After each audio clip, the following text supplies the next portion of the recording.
Good evening, friends. Happy Sunday to you. So I hope you've had a really good week and that wherever you are, that you are staying warm. If you're down in Florida, I'm sure that's a little easier than it is in other parts of the US. So I wanted to take tonight to focus on an important concept that was in my head throughout this week, particularly after I was in a truck accident on Wednesday night. I'm okay. The truck is not okay. That's all right. That's the whole idea, right? Is let the vehicles go ahead and take the brunt of the trauma. But even though I physically am feeling okay, there was some real emotional upset that went with it. And in the moment, I reverted to my ER doctor thinking and just switched into action. Was trying to be very present, however, to taking care of myself, taking care of the other people that were involved.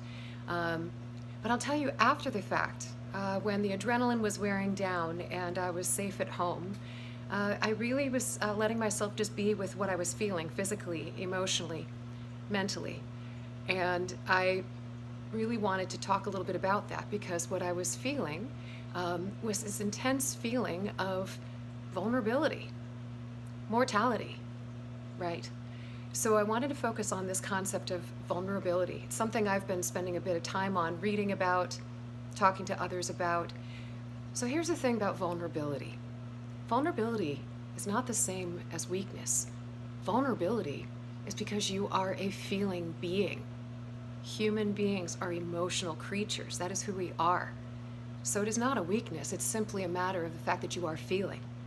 But here's the thing, in our culture, and for lots of other reasons, we armor up ourselves, we protect ourselves. Sometimes it's for safety reasons, that makes sense. But there are other times where we do it because we're scared about what people might think or say about us if we let our guard down and we show ourselves up as being vulnerable. But here's the thing, to be vulnerable, to speak your truth, to stay in line with your values, to take hard feedback, that's courage speaking. So in the midst of this accident, what came up for me was I actually felt prepared to be with the discomfort that I was feeling physically, emotionally, and I was willing to let myself be vulnerable. And what I realized I really was wanting at the moment was the feeling of connection.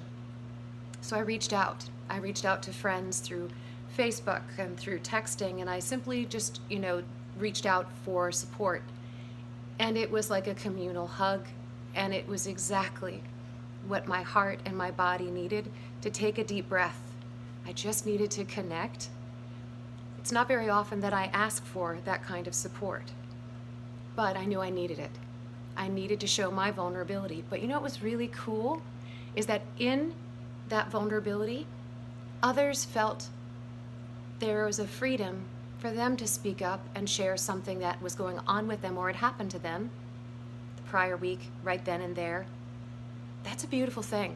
Showing up and giving the space for discomfort and vulnerability through yourself allows others to join you in that space.